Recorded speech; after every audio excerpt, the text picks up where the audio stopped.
कई अस्पतालों में ऑक्सीजन की कमी। और इस वक्त हम लोग मौजूद हैं दिल्ली के एक ऑक्सीजन प्लांट में, जहां लिक्विड ऑक्सीजन को गैस फॉर्म में तब्दील किया जाता है।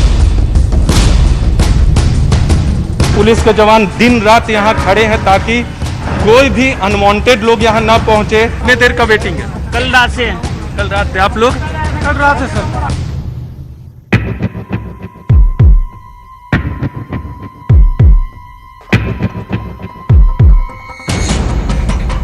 कोरोना ने जिस तरह दिल्ली समेत देश भर में लोगों की सांसों पर हमला किया है, उसके बाद मेडिकल ऑक्सीजन को लेकर लोग त्राहिमाम करने लगे हैं। ऑक्सीजन की बहुत ज्यादा कमी हो गई है। हॉस्पिटल्स में भी ऑक्सीजन प्रॉपर नहीं पहुंच रही और जो लोग घरों में ऑक्सीजन की सपोर्ट पे हैं वो भी लोग बहुत परेशान हो रहे हैं। जिस ऑक्सीजन सिलेंडर का आमतौर पर कोई जिक्र भी नहीं करता था, आज उसी ऑक्सीजन सिलेंडर के लिए लोग दिन रात भटक रहे हैं। गाड़ियों की लंबी कतारें ऑक्सीजन के लिए लोग यहाँ आए हैं। जिन्हें वक्त रहते ऑक्सीजन मिल गई, उनकी उखड़ती सांसों को नया जीवन मिल गया है। सड़क से लेकर सुप्रीम कोर्ट तक हर तरफ ऑक्सीजन पर मंथन हो रहा है।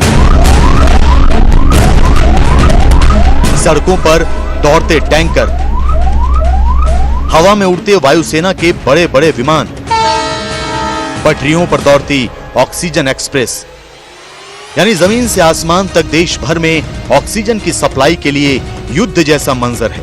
कोरोना वायरस ने जिस कदर सांसों पर हमला बोला है, उससे बचाने का सबसे बड़ा हथियार है ऑक्सीजन। लेकिन क्या आप जानते हैं कि हमारे, आपके और हमारे अपनों के लिए देश भर में जो ऑक्सीजन पहुंच रही है, उसके पीछे कौन लोग हैं? कौन लोग हैं जो कोरोना मरीजों की जिंदगी बचाने के लिए दिन रात ऑक्सीजन का उत्पादन कर रहे हैं? न्यूज़ 18 आज आपको ऑक्सीजन के ग्राउंड जीरो पर लेकर चलेगा। दिल्ली समेत पूरे देश भर में मेडिकल ऑक्सीजन को लेकर महामारी है, क्योंकि कोरोना के जो गंभीर मरीज हैं उन्हें ऑक्सीजन की बेहद जरूरी है। अस्पतालों में, कई अस्पतालों में ऑक्सीजन की कमी। और इस वक्त हम लोग मौजूद हैं दिल्ली के एक ऑक्सीजन प्लांट में, जहां लिक्विड ऑक्सीजन को गैस फॉर्म में तब्दील किया जाता है। आप हमारे पीछे तस्वीरें देख सकते हैं, यह ऑक्सीजन प्लांट की तस्वीर है। और यहाँ लिक्विड ऑक्सीजन आता है और उसके बाद पूरी प्रक्रिया को पूरा करने के बाद गैस में तब्दील किया जाता है। वायरस से बेहाल कोरोना मरीजों की सांसों को बचाने के लिए जरूरी ऑक्सीजन ऐसे ही प्लांट्स में तैयार की जाती है। कोरोना विस्फोट के दौर में ऑक्सीजन सिलेंडर हासिल करना किसी जंग से कम नहीं है, इसलिए ये जानना जरूरी हो जाता है कि इतने इमरजेंसी हालात में आखिर हम तक पहुंचने वाली ऑक्सीजन कैसे बनती है। अमन धमीजा जी हैं मेरे साथ, इस ऑक्सीजन प्लांट के मालिक। अमन जी, न्यूज़ 18 इंडिया में आपका स्वागत है। पहले तो अभी बहुत दबाव है, कैसे पूरी प्रक्रिया होती है? लिक्विड ऑक्सीजन आपके पास कहाँ से आता है और कैसे आप गैस फॉर्म में तब्दील करते हैं, बताएं। जी, हमें जो लिक्विड आ रहा है वो पानीपत एयर लिक्विड से आ रहा है। वो जो लिक्विड आता है ट्रांसपोर्ट टैंक से, ये हमारा यहाँ स्टैटिक टैंक है 14 टन का, इसमें डीकेंट हो जाता है। इससे हम क्या करते हैं, इसके आगे एक पंप लगा हुआ है जो उस लिक्विड को पुश करता है। ये टैंक, इसका क्या नाम है? इसे क्या टैंक कहते हैं? स्टैटिक टैंक कहते हैं, क्रायोजेनिक स्टैटिक टैंक। इसमें लिक्विड डाला जाता है जिससे वो आगे पुश करके गैसियस फॉर्म में चेंज करके सिलेंडर रिफिलिंग किया जाता है। इसमें लिक्विड फॉर्म डाला जाता है? हाँ जी, हाँ जी। और जो कहाँ गैस में तब्दील होता है और किस वजह से गैस में तब्दील होता है, बताएं। यहाँ से ये पंप से पुश किया जाता है जी, जो वेपोराइजर में आता है। ये वेपोराइजर है। हाँ, यहाँ लिक्विड पे दबाव होता है जिससे वो गैस फॉर्म में तब्दील होता है। बिल्कुल, इसका काम ये है कि ये लिक्विड को गैस में चेंज करेगा और वो पाइपलाइन सीधा आगे ऊपर मैनिफोल्ड में चली जाती है, जहाँ पे सिलेंडर भरे जाते हैं। प्लांट में ऑक्सीजन लिक्विड को स्टैटिक टैंकर में भरकर उसे गैस में तब्दील किया जाता है। यह ऐसी प्रक्रिया है जिसमें लिक्विड ऑक्सीजन को गर्म करके उसे भाप में बदला जाता है। इसके बाद छोटे बड़े सिलेंडर में भर दिया जाता है। एक स्टैटिक टैंक में 14 टन लिक्विड आता है। 14 टन लिक्विड से 1500 सिलेंडर भरे जाते हैं। एक बार में 30 सिलेंडर भरे जाते हैं। करीब 40 मिनट में 40 सिलेंडर भरे जाते हैं। फिलहाल 24 घंटे ऑक्सीजन प्लांट चल रहे हैं। अच्छा, जहाँ लिक्विड ऑक्सीजन का निर्माण होता है वहाँ से एक बड़े टैंक के जरिए यहाँ आता है लिक्विड फॉर्म में। और अमन जी, ये बताइए कि इसकी क्षमता क्या होती है, कितना टन इसमें आता है ऑक्सीजन? ये जो टैंक है ये 14 टन का है जी। तकरीबन इसमें ये समझ लीजिए 1500 सिलेंडर भर जाएगा जी। एक बार अगर ये पूरा भर जाता है तो 1500 सिलेंडर भर जाता है। और मैन्युफैक्चरर से लिक्विड फॉर्म में यहाँ आता है, इसमें आप डालते हैं। तो अभी जो वक्त चल रहा है, जिस तरह से लिक्विड ऑक्सीजन और मेडिकल ऑक्सीजन की सप्लाई बढ़ी है तो डेली जो डिमांड है वो पूरी हो जाती है? नहीं सर, डिमांड पूरी नहीं हो पा रही है क्योंकि क्यों? डिमांड बहुत ज़्यादा है जी। अगर ये 24 घंटे भी चलता रहे तब भी अभी पूर्ति नहीं होगी। आपने बाहर लाइन देखी होगी, जी। जो लाइन है वो तकरीबन मेरे ख्याल से 20-25 आपने गाड़ियाँ देखी हैं। बिल्कुल, ये बताइए, आप बता रहे थे वहाँ लिक्विड से ऑक्सीजन में तब्दील होता है, फिर कैसे पूरी प्रक्रिया होती है? वहाँ से ये हमारा मैनिफोल्ड है ऑक्सीजन का, ये जी। जिसमें एक बार में 30 सिलेंडर लगाए जाते हैं। ये 30 सिलेंडर हैं, देख सकते हैं। ये 30 बड़े सिलेंडर कितने किलो के हैं अमन जी? ये अलग अलग है जी। ये 47 लीटर का सिलेंडर कहते हैं इसको, और ये जो छोटा सिलेंडर है इसको 10 लीटर का कहते हैं। ये 10 लीटर का सिलेंडर कहा जाता है। हाँ, एक बार में 30 सिलेंडर ऐसे, चाहे छोटे हो या बड़े, उसमें लिक्विड ऑक्सीजन गैस में तब्दील होता है और उसके बाद एक बार में 30 सिलेंडर में ऑक्सीजन भरा जाता है। ऑक्सीजन प्लांट की ग्राउंड रिपोर्ट में आपके लिए ये जानना जरूरी है कि यहाँ दो तरह से गैस का उत्पादन किया जाता है, एक लिक्विड ऑक्सीजन और दूसरा गैस ऑक्सीजन। दोनों तरह की ऑक्सीजन हासिल करने के लिए हवा को छानने से लेकर उसे उबालने और ठंडा करने के बाद जमा करने की पूरी प्रक्रिया होती है। Oxygen gas cryogenic distillation process से बनती है। सबसे पहले हवा को फिल्टर किया जाता है। हवा से धूल मिट्टी को हटाकर कई चरणों में कंप्रेस किया जाता है। कंप्रेस हवा को एक तरह की छलनी से ट्रीट किया जाता है। इससे हवा में पानी के कण को अलग किया जाता है। कंप्रेस हवा से कार्बन डाइऑक्साइड, हाइड्रोकार्बन अलग कर दिया जाता है। ट्रीट होने के बाद हवा को ठंडा किया जाता है। ऑक्सीजन को -185 डिग्री सेंटीग्रेड तक ठंडा किया जाता है। भाप में तब्दील हो चुकी ऑक्सीजन को जमा कर लिया जाता है। इस प्रक्रिया को अलग अलग स्टेज में कई बार किया जाता है। इससे नाइट्रोजन और ऑक्सीजन समेत कई गैसें अलग हो जाती हैं। इसके बाद लिक्विड ऑक्सीजन और गैस ऑक्सीजन तैयार हो जाती है। तो एक बार में 30 होता है तो कितनी देर में होता है और एक दिन में कितना टोटल करते हैं आप लोग, भरते हैं? तकरीबन 40 मिनट में ये भर जाता है 30 सिलेंडर। और भरने का तो यह अगर लिक्विड आता रहे और प्लांट नहीं रुके तो 24/7 प्रोसेस है ये। तो अभी कैसे, जैसे अभी तो आपका मशीन बंद है क्योंकि लिक्विड है उसमें, अब आ गया है लिक्विड और ये चालू हो रहा है। चालू हो रहा है? हाँ जी बिल्कुल। तो आपने बताया कि थोड़ी देर पहले 3.5 टन आया था, जबकि आपके स्टैटिक टैंक की क्षमता 14 टन है। तो डेली 14 टन आ जा रहा है? डेली 14 टन तो नहीं आ रहा है, हमें तकरीबन 7-8 टन डेली मिल रहा है।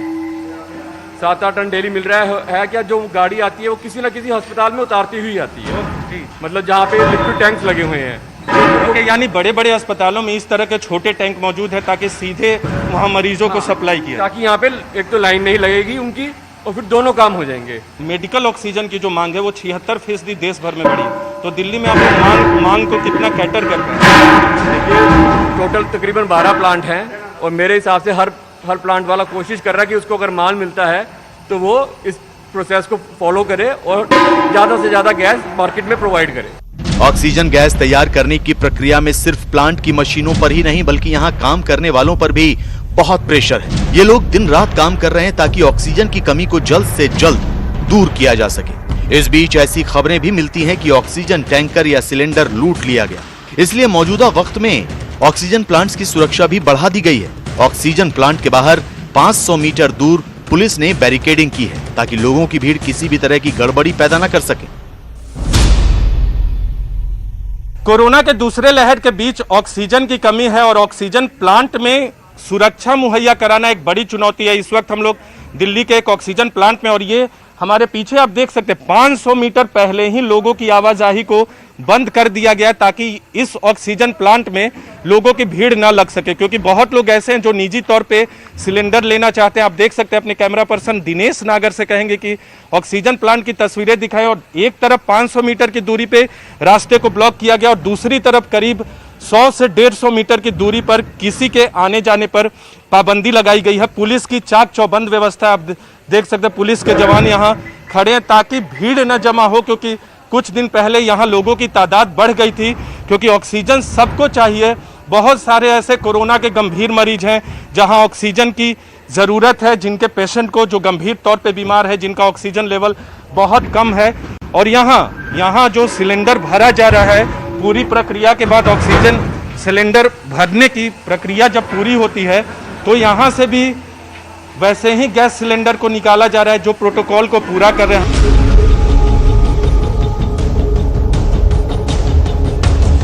ऑक्सीजन प्लांट से अस्पतालों के अलावा निजी तौर पर गंभीर मरीजों के लिए ऑक्सीजन सिलेंडर लेने वालों को भी ऑक्सीजन सिलेंडर दिए जा रहे हैं। पुलिस सुरक्षा के बीच जरूरतमंदों को ऑक्सीजन सिलेंडर दिलाया जा रहा है, लेकिन मेडिकल कागजों की जांच पड़ताल के बाद।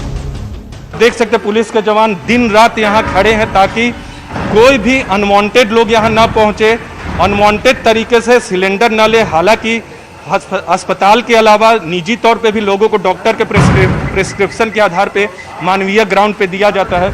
आप लोग दिन रात यहाँ लगे रहते हैं? जी हाँ। तो आप लोग को क्या कहा गया? जी हमारे सीनियर से जो गाइडलाइंस दी गई है हम उनका पालन कर रहे हैं। कागज दिखाने के बाद ही जाएगा सिलेंडर यहाँ से? कागज दिखाने के बाद? हाँ, डॉक्टर की रिक्वायरमेंट। आप कहाँ से? सर हम दिल्ली ट्रांसपोर्ट डिपार्टमेंट से हैं। आप लोग को क्या आदेश दिया गया? हमें यहाँ पे हमारे जो डीएम साहब उनको नोडल ऑफिसर बना के यहाँ पे भेजा हुआ है ताकि पब्लिक को यहाँ दिक्कत ना हो। सारे के सारे सिलेंडर जो है हॉस्पिटल में भेजे जाएं और यहाँ की व्यवस्था को ठीक करने के लिए। तो ये देख सकते हैं दिन भर इसी तरह से गैस 24 घंटे प्लांट चल रहा है। जैसे ही गैस आती है सभी हॉस्पिटलों में यहाँ से गैस जा रही है। ऑक्सीजन प्लांट की ग्राउंड रिपोर्ट के दौरान लोगों की परेशानी वाली तस्वीर भी नजर आई। दिल्ली के मुंडका में न्यूज 18 की टीम ने जिस ऑक्सीजन प्लांट का जायजा लिया, उसके बाहर एम्बुलेंस और तमाम गाड़ियों की लंबी लाइन दिखी। दिल्ली के अस्पतालों में ऑक्सीजन के कमी के बीच ऑक्सीजन प्लांट के बाहर भी लोगों का हुजूम उमड़ने लगता है। यहाँ से 500 मीटर की दूरी पर एक ऑक्सीजन प्लांट है और अस्पताल की गाड़ियां भी आती हैं और लोग निजी तौर पे भी यहाँ पहुँचते हैं ऑक्सीजन सिलेंडर भरवाने। एक तरफ आप देख सकते हैं ये अस्पताल की गाड़ियां लगी हुई हैं, लंबी कतार है इनकी और ये लोग चाहते हैं कि इनकी गाड़ियां जल्दी से अंदर प्रवेश करें। और दूसरी तरफ निजी तौर पे जो लोग अपने पेशेंट के लिए पहुँचे हैं ऑक्सीजन भरवाने, ऑक्सीजन प्लांट में सिलेंडर में इस तरह के सिलेंडर लेकर लोग पहुँचते हैं। आप देख सकते हैं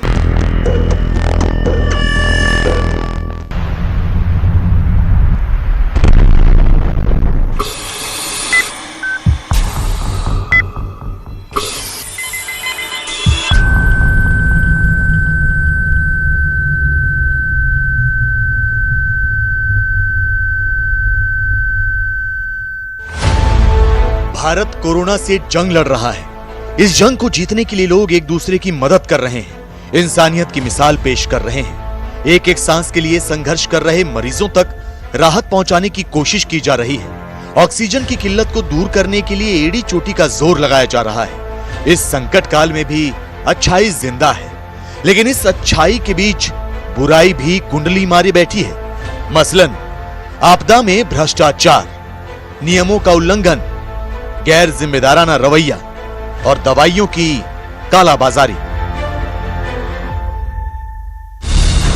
जितनी शिद्दत से समाज सेवी संस्थाएं लोगों की मदद कर रही हैं, जितनी गंभीरता से सरकारें कोरोना पर लगाम लगाने की कोशिश कर रही हैं, शायद उतनी ही लापरवाही, उतना ही भ्रष्टाचार कोरोना की इस जंग में मुश्किलें पैदा कर रहा है। यकीन नहीं आता तो ये तस्वीरें देखिए। तस्वीरें इंदौर के एक अस्पताल की हैं जो अखाड़ा बन गया। कोरोना पीड़ित मरीज के तीमारदारों और अस्पताल प्रशासन के बीच हाथापाई की नौबत आ गई। अस्पताल के स्टाफ ने महिला की बुरी तरह से पिटाई कर दी।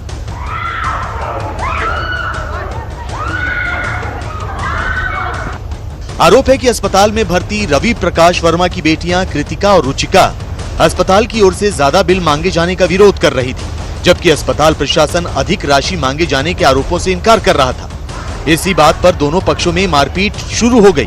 अस्पताल में भर्ती मरीज की बेटी रुचिका की माने तो उनकी बहन के कपड़े भी फाड़ दिए गए, जबकि काउंटर पर रखे 1 लाख रुपए भी अस्पताल वालों ने रख लिए। इनका यह भी आरोप है कि पुलिस ने आरोपियों को थाने ले जाकर छोड़ दिया। पैसे किसमें ये बोल रहे हैं हम 1 लाख रुपए मेंशन नहीं करेंगे, हमारी गाड़ी की चाबी भी मेंशन नहीं करेंगे हॉस्पिटल स्टाफ की, और ये भी बोल रहे हैं हमारा जो मोबाइल गायब है वो भी हम नहीं देंगे। लोगों को प्रेशर बना रहे हैं और इन लोगों ने वहाँ इनको हॉस्पिटल के स्टाफ को सबको भेज दिया है, अरेस्ट एक को भी नहीं किया है। मतलब ये तो इनको कल से ही चल गए थे, पर आज वो सेटिस्फाई नहीं थे तो महावीर हॉस्पिटल शिफ्ट कर रहे थे। इसी बीच में कुछ बिल जो बना कि प्राइवेट वार्ड का बिल कुछ 10,000 आता है, 7,000 आता है जनरल वार्ड का, ऐसा कुछ था, तो उसमें बिल में कुछ अंतर आया 6-7 हज़ार का। इस बात पर इनका आपस में विवाद हुआ। हालांकि पुलिस ने मामले में रुचिका वर्मा की ओर से अस्पताल स्टाफ के खिलाफ FIR दर्ज कर ली है। लेकिन अगर अस्पताल प्रशासन पर ज्यादा बिल लिए जाने का आरोप सही पाया गया तो यह वाकई शर्मनाक घटना होगी। कोरोना से जंग में कुछ दवाइयां बेहद कारगर साबित हो रही हैं। रेमडेसिविर भी इन्हीं में से एक है। लिहाजा रेमडेसिविर की बढ़ती मांग को देखते हुए कालाबाजारी भी सक्रिय हो गए हैं। रेवाड़ी में ऐसे ही कालाबाजारियों पर शिकंजा कसा गया। पुलिस के मुताबिक करीब 2000 रुपए की कीमत वाला इंजेक्शन 23,000 रुपए में बेचा जा रहा था। 23,000 में बेचा जा रहा था। उन्होंने उनको फर्जी ग्राहक बना के भेजा तो उन्होंने 2450 की जगह 23,000 रुपये की तो मौके पर हॉस्पिटल ट्रांसफर कराया गया है।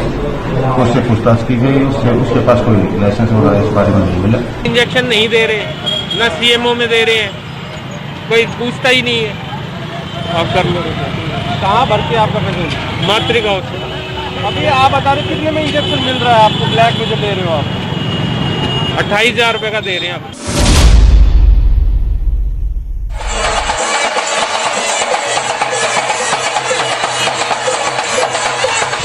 कोरोना काल में शादियां तो हो रही हैं, मगर कोरोना गाइडलाइन का पालन करते हुए। हालांकि इन तस्वीरों में आपको किसी भी गाइडलाइन का पालन होता नजर नहीं आएगा। ना सोशल डिस्टेंसिंग, ना मास्क नजर आएगा। तो आपको यह सुनकर हैरानी होगी कि यह शादी राजस्थान के 84 से भारतीय ट्राइबल पार्टी के विधायक राजकुमार रोत की है। ध्यान से देखिए, दूल्हा बने विधायक महोदय ने ही मास्क नहीं पहना है। तो शादी में भीड़ इतनी कि कोरोना ना आए तो जाए कहां। विधायक की शादी में पूरा इलाके के लोग उमड़ते और मैंने सबसे अनुरोध किया और सबने मेरी बात को माना और सब समझदारी से नहीं आए हैं। मैं कम से कम लोगों की लाके यहाँ पर शादी कर रहे हैं। मेरा विशेष सबसे अनुरोध है कि इस गाइडलाइन की पालना करें और बहुत कम से कम लोग ले जाके शादी आयोजन करवाएं। विधायक जी किस तरह नियमों का पालन कर रहे थे ये वीडियो में साफ देखा जा सकता है। जब उन्होंने खुद ही मास्क नहीं पहन रखा तो दूसरे क्यों पहने भला। हालांकि इस मामले की शिकायत के बाद कलेक्टर के निर्देश पर मौके पर पहुंचे एसडीएम और पुलिस अधिकारियों ने विधायक जी को तो छोड़ दिया, लेकिन उनके ससुर पर 25,000 रुपए का जुर्माना जरूर लगा दिया। सभी तहसीलदार को और हमारे जो दूसरे स्टाफ हैं जिनको भी कार्रवाई करने का अधिकार है वो हमने दिए थे और ज़्यादातर सभी जगह पर शादियों में विजिट की गई है। जहाँ भी उनको उल्लंघन लगा वहाँ पर कार्रवाई सबके द्वारा की गई है। एमएलए वाला में क्या कर रही है? उसमें एसडीएम को हमने बोल दिया था, उन्होंने जाके नियमानुसार जो जुर्माना बनता है उसी के हिसाब से कार्रवाई की।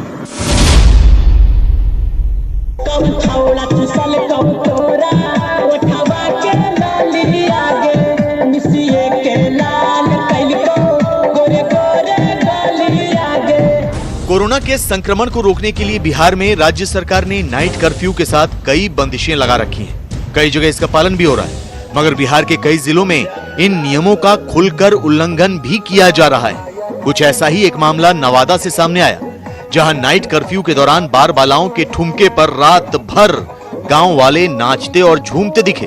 ये वीडियो नवादा में सोशल मीडिया पर तेजी से वायरल हो रहा है। तो बताया जा रहा है कि कार्यक्रम के दौरान बार बालाओं को बुलाकर डांस प्रोग्राम कराया गया, जिसमें सैकड़ों की संख्या में लोग मौजूद थे।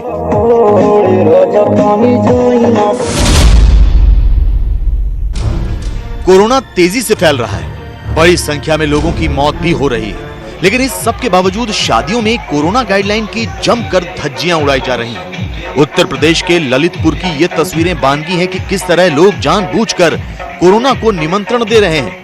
गौर से देखिए कैसे डीजे की धुन पर बड़ी संख्या में लोग डांस कर रहे हैं। इसमें कई ऐसे भी हैं जिनके मुंह पर मास्क नहीं है। यही नहीं, सोशल डिस्टेंसिंग का भी ध्यान नहीं रखा जा रहा। जबकि यूपी के ललितपुर जिले में अब भी कोरोना के 3000 से ज्यादा एक्टिव केस मौजूद हैं। प्रशासन ने शादियों के मद्देनजर ज्यादा से ज्यादा 50 लोगों को कार्यक्रम में शामिल होने की अनुमति दी है। इसके बाद भी लोग ऐसे पेश आ रहे हैं जैसे कोरोना इनका कुछ बिगाड़ ही नहीं सकता। ये तस्वीरें उत्तराखंड के पौड़ी जिले की हैं। यहाँ सोमवार शाम 7 बजे के बाद से 3 मई तक कर्फ्यू का जैसे ही ऐलान हुआ, लोगों में खलबली मच गई। बाजारों में सुबह से ही खरीदारी करने वालों की भीड़ जुटने लगी, तो हालात इस कदर खराब हो गए कि जगह जगह जैम की स्थिति बन गई। कोरोना के खतरे के बावजूद लोग सोशल डिस्टेंसिंग का पालन करते भी नजर नहीं आए, तो बेतहाशा भीड़ को काबू कर पाने में प्रशासन भी असमर्थ दिखा। सवाल ये कि कब जनता ये समझेगी कि सरकारों के साथ साथ कोरोना को रोकने की जिम्मेदारी हम सबकी भी है। कोरोना गाइडलाइन का पालन करना हम सबके लिए जरूरी है। इस आपदा से बाहर निकलने के लिए मास्क और सोशल डिस्टेंसिंग बेहद जरूरी है।